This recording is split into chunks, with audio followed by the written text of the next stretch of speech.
साथियों नमस्कार, मेरा नाम विवेक गुप्ता यूनिफाई सोलर से आप सबका स्वागत करते हैं। और जैसे कि हमने लास्ट वीडियो में आपके साथ में शेयर किया था सोलर प्लांट की इंस्टॉलेशन के साथ में उसकी एमसी, उसका रेक्टिफिकेशन, उसकी ट्रबल शूटिंग, उसी ही पद्धति उसी ही पैनल पर आज बढ़ते हुए आज हम ऐसी लोकेशन पर हैं जो कि एक लोकेशन पर, इस लोकेशन पर करीबन 55 किलोवाट का 55 किलोवाट का सोलर प्लांट इंस्टॉल किया गया। हालांकि यूनिफाई सोलर ने इसको इंस्टॉल नहीं किया है, किसी थर्ड पार्टी द्वारा इंस्टॉल किया गया, आप देख सकते हो। और इंस्टॉल करने के बाद में इस प्लांट की जनरेशन कितनी रही, ये प्लांट कितना काम किया, इस प्लांट में क्या प्रॉब्लम ट्रबल शूटिंग, आज हम उसी ही बारे में हम लोग डिस्कस करेंगे, बात करेंगे। यूनिफाई सोलर ने इसमें क्या योगदान दिया और जो ये प्रेमाइसिस है उसका नाम है, एक हॉस्पिटल है यहाँ पर, उस हॉस्पिटल में इसका क्या उसका बेनिफिट मिला। आइए सबसे पहले बात करते हैं इस प्लांट के लिए। इस प्लांट को जब लगाया गया था, जिस पार्टी ने भी लगाया था उसका मैं नाम नहीं लेना चाहूंगा। इस प्लांट में बहुत सारी कमियां थी। कमियां क्या थी? सबसे पहले इसकी कोई वायरिंग ड्रेसिंग बहुत अच्छी नहीं थी, बिल्कुल खराब थी, और जिसकी वजह से इसकी जनरेशन को लेकर बहुत इश्यूज थे। यानी कि इसमें इलेक्ट्रिकल वायरिंग प्रॉपर ना होने की वजह से, बीच में मिसमैच होने की वजह से इसकी जनरेशन बिल्कुल खराब थी। सेकेंडरी, इसके पैनल्स की बात करें, इसमें जो कमियां थी वो कमी क्या रही थी? कुछ पैनल्स जो कि ब्रेक हो चुके थे, पीछे पैनल्स लगा रखे थे, आप देखोगे पीछे तरफ कुछ पैनल्स यहाँ पे ब्रेक थे वो लगा रखे थे, जिसकी वजह से पूरी सीरीज का करंट वो बिल्कुल मिनिमाइज हो चुका था, उसमें पावर बिल्कुल भी जनरेट नहीं होती थी। आप ऐसा समझ सकते हो 55 किलोवाट का प्लांट अप्रैल या मार्च के मौसम के अंदर, अप्रैल में तो स्टार्ट हमने करवाया था इसको, मार्च के मौसम में, फरवरी के मौसम में मात्र 100, 120, 130 यूनिट की जनरेशन दे रहा था 55 किलोवाट का प्लांट। जिस महीने में अप्रैल में या मार्च में या फरवरी में जो एक अच्छा मौसम होता है, बहुत क्लियरिटी होती है, कोई रेडिएशन में डिफ्यूज रेडिएशन बहुत कम से कम होता है, डिफ्यूज नहीं होता है, उस कंडीशन में इसमें जनरेशन इतनी आई थी 100 के आसपास।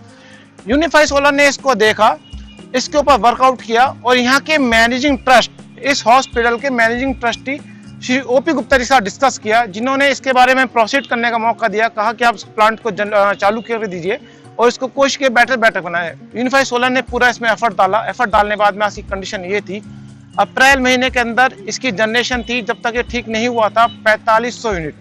और इसकी आपको साथ में स्लाइड दिखेगी, नीचे स्लाइड्स में आप देखोगे कितनी जनरेशन थी। 5 मई को इसके साथ ऑपरेशन स्टार्ट किया गया, इसको रेक्टिफाई किया गया।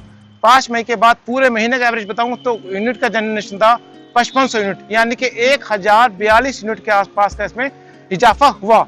वो मई के महीने के बाद, जिसमें कि मौसम बहुत गर्म होता है, धूप होती है, यानी वोल्टेज ड्रॉप होने चांस बढ़ जाते हैं। अप्रैल का मौसम बहुत क्लियर होता है, उसके बावजूद 45 यूनिट थी। सबसे पहले हमने इसमें क्या किया था, आइए उसके बारे में देखते हैं। हमने क्या रेक्टिफिकेशन ये था, इस प्लांट के अंदर जो पैनल्स यूज किए गए थे, कुछ पैनल्स ऐसे थे जो कि लगाते वक्त या बाद में, मैं कह नहीं सकता एग्जैक्टली, बट जब हमने इसको प्रॉपर वॉच किया, इसको मेंटेन किया, तो देखा कि पैनल कुछ टूटे हुए थे।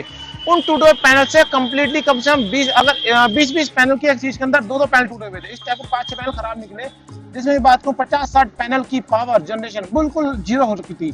और पैनल के ऊपर कुछ पैनल ऐसे शेडो आ रही थी, और शेडो के साथ साथ में कुछ पैनल्स के वायर भी मिसमैच थे, डिस्कनेक्ट थे, जिसकी वजह से 55 किलोवाट का प्लांट, जैसे मैं ऑलरेडी बता था, 100 के आसपास यूनिट जनरेट कर रहा था। और सबसे बड़ी बात, इस यूनिट को जनरेट करने के बाद में ये हॉस्पिटल जो आज हम खड़े हैं, शांति मुकुंद हॉस्पिटल, इनके managing trustee Shri OP Gupta ji, जब उन्होंने कहा कि इसमें प्रॉपर वॉच भी नहीं कर पा रहा हूँ कि जनरेशन कितनी आ रही है कितनी नहीं आ रही, तो सबसे पहले हमारा इसमें पॉइंट उठा कि इसके इन्वर्टर को हमने किया ऑनलाइन, यानी कि हमने इसको RMS एनेबल किया कि इसको रिमोट मॉनिटरिंग सिस्टम प्रॉपर्ली हम इसको देख सकें स्क्रीन के ऊपर कितनी जनरेशन में आ रही है। उसके बाद हमें पता लगा जनरेशन 120 के आसपास की जनरेशन आ रही है, जिसकी वजह से इसमें इनका लॉस रहा जनरेशन का। यूनिफाई सोलर की टीम ने आगे रेक्टिफिकेशन किया। रेक्टिफिकेशन का सबसे पहले पॉइंट क्या था वो हम चलते हैं साथ में।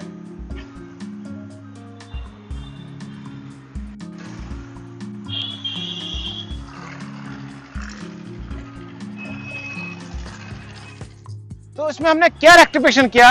रेक्टिफिकेशन यह था, सबसे पहले हमने इसके जो खराब पैनल्स थे उनको पूरी तरह रिमूव किया।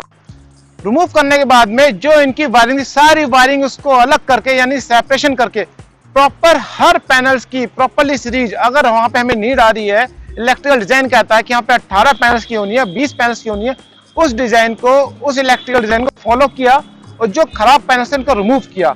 रिमूव करने के बाद हालांकि प्लांट की कैपेसिटी कुछ कम जरूर हुई थी, बट उसकी जनरेशन में ये इजाफा हुआ, जो प्लांट हमारा अप्रैल के महीने में 4542 यूनिट की जनरेशन दे रहा था, वो प्लांट मई के, जिसमें कि हमारा सनलाइट नहीं, टेम्परेचर ज्यादा होता है, ज्यादा टेम्परेचर के अंदर 5500 यूनिट की जनरेशन देता है, यानी कि ज्यादा टेम्परेचर में 1042। अगर एज्यूम कीजिए यही प्लांट अगर हमारा मार्च में या अप्रैल में ठीक हो चुका होता तो ये जनरेशन कम 6000 के आसपास जाती। तो ये रेक्टिफिकेशन डन बाय अस, ये रेक्टिफिकेशन यूनिफाइड सोलर ने किए। इसकी अर्थिंग को लेकर प्रॉपर, इसकी अपना इलेक्ट्रिकल वायरिंग को लेकर, जो इसमें एमसीबी कनेक्टर नहीं जुड़े हुए थे, सिर्फ एक वायरिंग से टेपिंग की हुई थी जिसकी वजह से करंट लॉसेस भी होते हैं, उसको हटा के इसमें एमसीबी कनेक्टर जोड़े गए। साथ में इसके जो पैनल खराब थे उनको कंप्लीटली रिमूव किया गया, और जो शैडो इफेक्ट था उसको कम से कम कोशिश करनी गई कि पैनल को ऐसी जगह प्लेस किया जाए ताकि इसमें कम से कम शैडो इफेक्ट आए, जिसका नतीजा निकला कि आज इनका शांति मुकुंद हॉस्पिटल के अंदर 1000 यूनिट पर मंथ का उनको बेनिफिट मिला।